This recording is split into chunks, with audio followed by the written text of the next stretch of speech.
Paz do Senhor, Depade, como é que vocês estão? Nós estamos aqui mais uma vez para estar gravando mais uma aula para vocês sobre o conteúdo bíblico e para dar continuidade à Escola Teológica do Departamento de Adolescentes.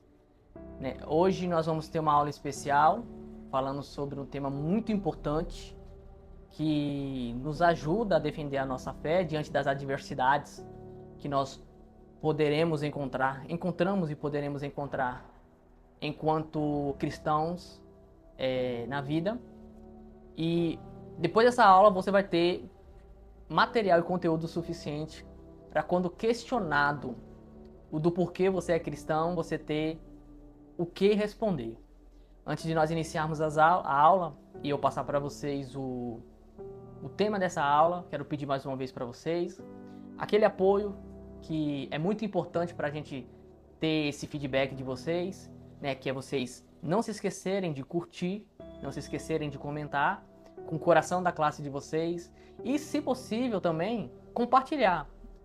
Se você faz parte do grupo de jovens ou adolescentes da sua congregação, pega o link do vídeo, compartilha no grupo, lembra lá os seus colegas que as aulas estão saindo e assim nós continuaremos propagando a palavra do Senhor, crescendo na graça e no conhecimento.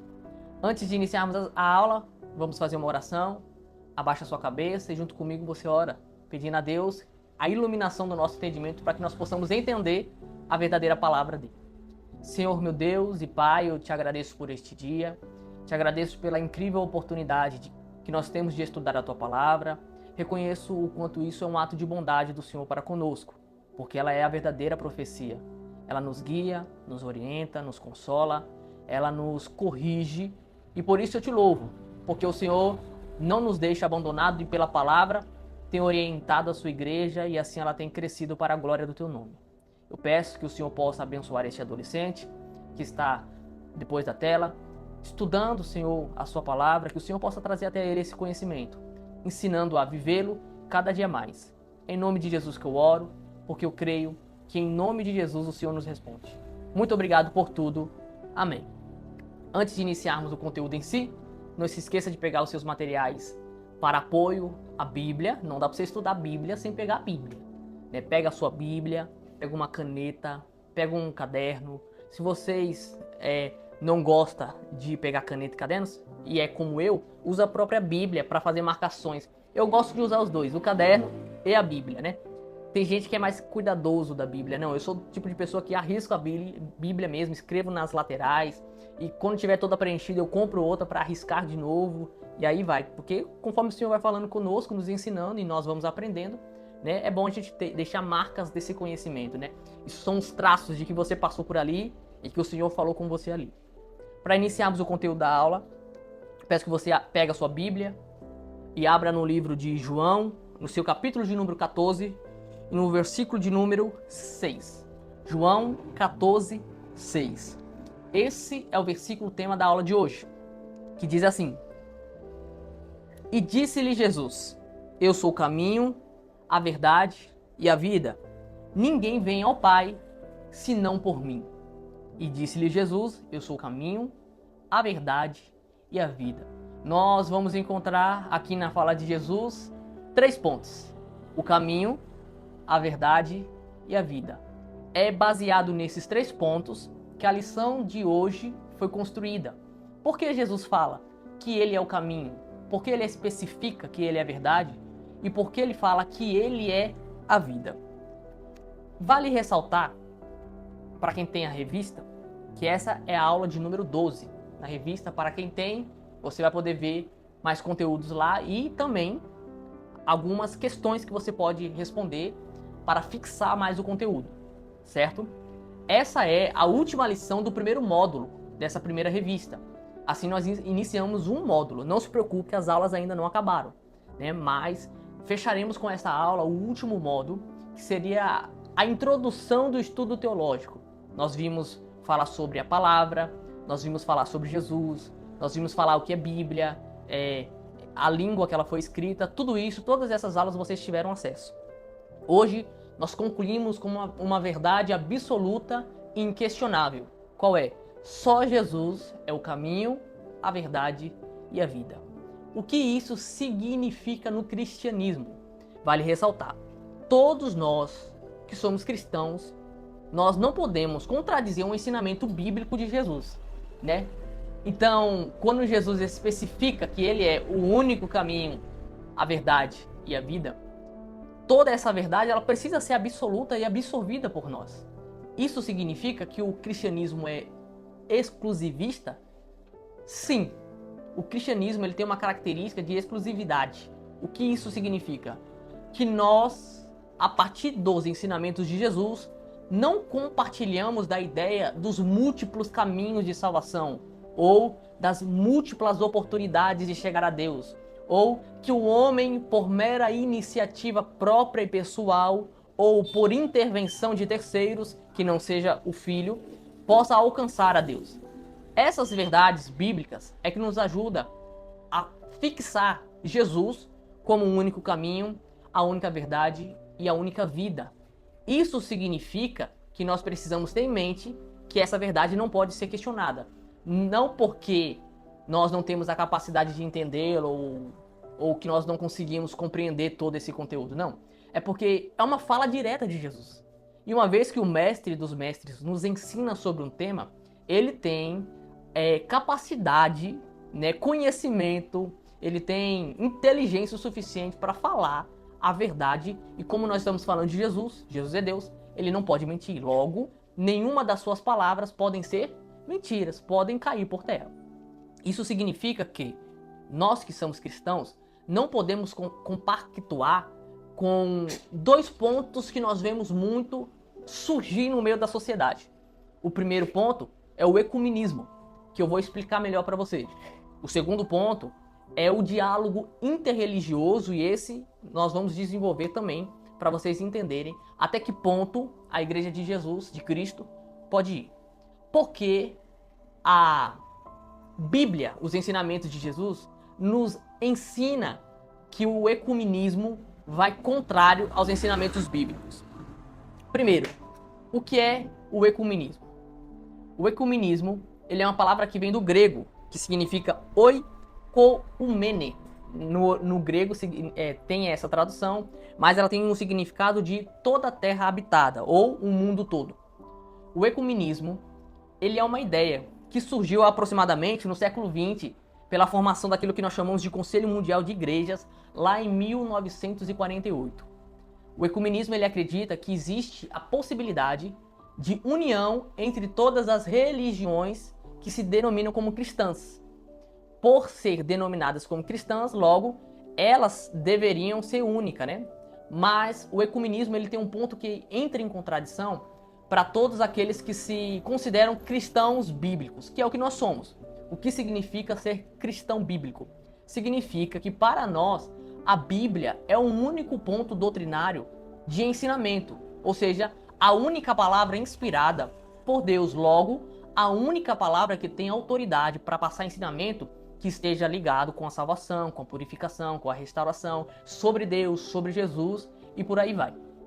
E por que nós não acreditamos que o ecumenismo é uma coisa que está de acordo com o Evangelho de Cristo? Porque por mais que nós vemos vários pontos católicos, por exemplo, nós temos a Igreja Católica. Quando eu falo pontos católicos é porque católico significa universal, né? Vários pontos universal.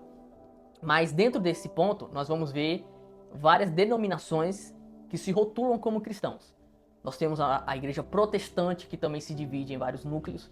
Nós temos a Igreja Católica e nós temos também a Igreja Ortodoxa, que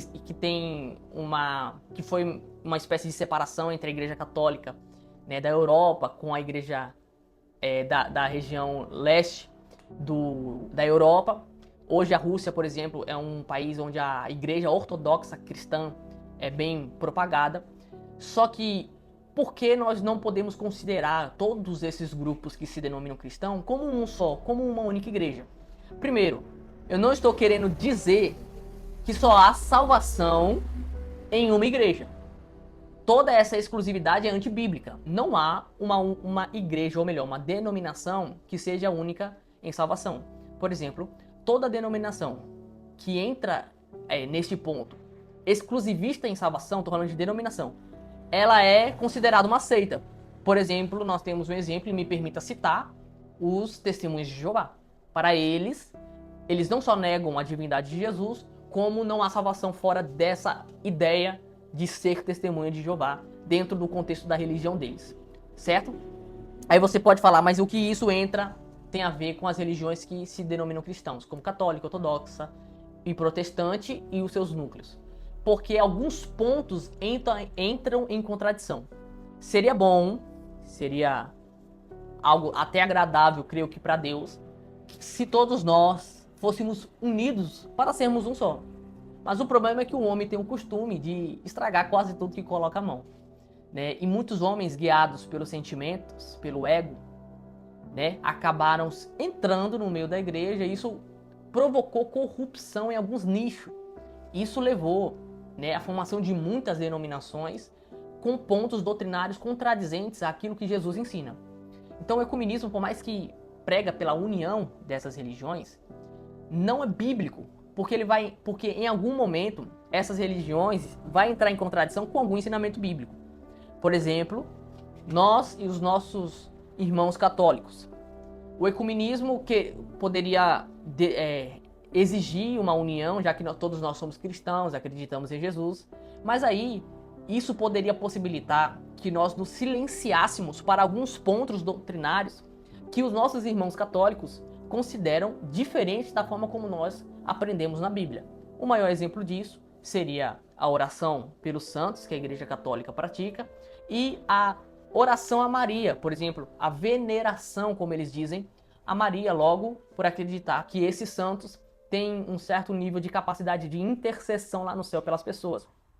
Para nós, esse ponto é contraditório com o ensinamento bíblico, porque nós não acreditamos que qualquer outra pessoa possa exercer o papel de intercessor que a Bíblia descreve que é única e exclusiva do Espírito Santo de Deus. Percebe como alguns pontos entrariam em contradição? E quando o assunto é verdades bíblicas, isso é tema tão importante porque a igreja não pode abrir mão de nenhum ponto doutrinário que esteja ligado à salvação. Porque nós estaríamos sendo negligentes, não cumprindo o propósito de pregação do evangelho, logo nós estaríamos pecando contra a verdade absoluta de Deus. Então o ecumenismo, por mais que a ideia seja ideológica e filosoficamente bonita, ela não é uma verdade bíblica. E o que eu falo aqui não é que nós precisamos entrar em guerra física, intelectual, né, com qualquer outro ponto cristão. Mas é que nós não podemos nos calar diante de uma verdade bíblica. Ou seja, tudo que está ligado a ponto doutrinário, né, a doutrina, está ligado à salvação. Logo, não pode ser negligenciado ou deixado de ser pregado pela igreja. Então, esse compromisso com a verdade bíblica é o que impede que o ecumenismo seja um fato, uma verdade entre o povo de Deus e outras religiões que se denominam cristão.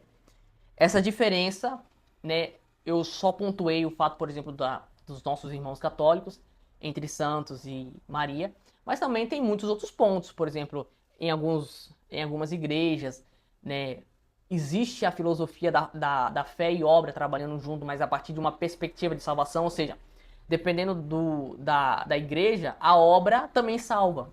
Dependendo da visão teológica, a obra também salva. O que entra em contradição com um ponto teológico nosso, doutrinário. Ninguém é salvo por obra. A salvação é por graça, isso é um ponto inquestionável, certo? Esses são alguns pontos que nos ajudam a entender do porquê o ecumenismo, ou seja, a união entre todas as religiões cristãs, não dá certo. Porque isso provocaria um contrito entre assuntos doutrinários. E quando o assunto é doutrina, nós não podemos negligenciar. Certo? E a Bíblia vai nos dar várias orientações disso. Porque, primeiro, ela nos alerta sobre a advertência contra alianças espirituais em erros. O que isso significa? Significa que nós, como povo de Deus, propagador da verdade, não podemos nos alinhar com qualquer ideia ou ideologia, filosofia ou teologia que contradiz a verdade bíblica. Está lá em 2 Coríntios, capítulo de número 6, versículo de número 14, abre sua Bíblia aí, lê esse versículo, faz uma marcação ou anota no seu caderno. Lá diz assim: não vos prendais a um julgo desigual com os incrédulos. Dentro desse contexto, é óbvio que Paulo também está falando sobre o casamento e tudo mais. Mas esse ensinamento a gente aprende em todos os sentidos, em todos os nichos da nossa vida. O cristão não pode viver de aliança com quem não prega a verdade de Deus. Isso não significa que você não pode ter colegas não cristãos ou conversar. Não é uma exclusividade, assim, um fechamento, um isolamento. Não. É sobre aliança, é sobre propósito. Né? O povo de Deus, ele precisa estar aliançado com Deus e com seus irmãos em Cristo. Outro ponto, a unidade verdadeira vem do Espírito e da verdade. Lá em João 17:17 vai dizer assim, ó: santifica-os na verdade, a tua palavra é a verdade. Por que nós não abrimos mão de nenhum ponto doutrinário da Bíblia, de nenhuma verdade bíblica? Porque só a palavra de Deus tem o poder de santificar ao ser humano, ao homem. A palavra santificação significa separado, trazido para fora, trazido de fora, né? Tirado de fora, né? Separado. Quando Jesus fala santifica-os na verdade, ele está dizendo: Pai, separa-os pela verdade. A tua palavra é a verdade, ou seja, separa-os, e a tua palavra é o instrumento de separação para eles. Ou seja, só a palavra de Deus faz essa distinção entre quem serve e quem não serve, quem diz servir e quem não diz servir. Porque quando o assunto é ser servo de Deus, isso faz-se necessário que nós também sejamos submissos à palavra de Deus. Porque não adianta nada eu dizer que sou servo e não obedecer ao meu Senhor, não é mesmo? E por que nós não acreditamos nesses pontos? Exatamente por causa disso. Porque o ecumenismo ele vai pregar uma união e os pontos doutrinários vão se contradizer. E nós, independentemente da situação, precisamos pregar a verdade, custe o que custar. Certo? É por isso que Jesus vai deixar bem claro que ele é o caminho, ele é a verdade, ele é a vida. Ou seja, toda procedência fora disso não é ensinamento bíblico. Certo? Outro ponto. Porque nós também não acreditamos que o diálogo interreligioso é um ensinamento bíblico. Primeiro, é bom a gente ressaltar que o diálogo interreligioso, até certo nível, é aceitável. Por quê? Porque o cristianismo ele não prega uma religião onde a violência é uma arma de instrumento de ação, né? Para nós cristãos, é bíblico o ensinamento sobre o amor, sobre o respeito, sobre o cuidado. Sobre esses pontos, a igreja também levanta a bandeira. Nós não queremos que as pessoas sejam coagidas, agredidas, desrespeitadas. Não, isso é antibíblico, certo? E um cristão que age dessa forma está agindo em desacordo ao ensinamento de Jesus, que por mais que em alguns momentos mostrou uma certa fervorosidade, né, quando ele, por exemplo, expulsa os homens do templo, né, usando o chicote, mas você não vai ver Jesus desrespeitando ninguém. Pelo contrário, o evangelho da paz, ele prega a paz. Isso não significa aliançar-se, mas pregar a paz, respeitar a todos. A partir desse ponto, nós também, como igreja, levantamos essa bandeira. Não queremos que ninguém seja ofendido, desrespeitado, agredido. O problema é que o diálogo interreligioso, ele se mascara atrás dessas ideias boas, né, como se fosse só isso, mas a gente sabe que não se limita somente a isso. Por exemplo, o diálogo interreligioso, diferente do ecumenismo, ele vai pregar a união entre todas as religiões. Não só união, mas respeito, integridade e tudo mais. Dentro desse ponto, a gente concorda. Mas o problema é que muitas religiões vão defender assiduamente a ideia de que todos os caminhos levam a Deus. E isso já é um ponto que entra em contradição ao ensinamento bíblico. Aí lembra que eu falei? Tudo que entra em contradição ao ensinamento bíblico de Jesus não pode ser uma verdade, porque Jesus é Deus e uma vez sendo Deus, ele não pode proferir uma mentira e nenhuma das suas palavras pode cair por terra. Isso significa que todo o ensinamento que Jesus nos transmitiu foi a verdade absoluta, a verdadeira profecia, o ensinamento para a salvação.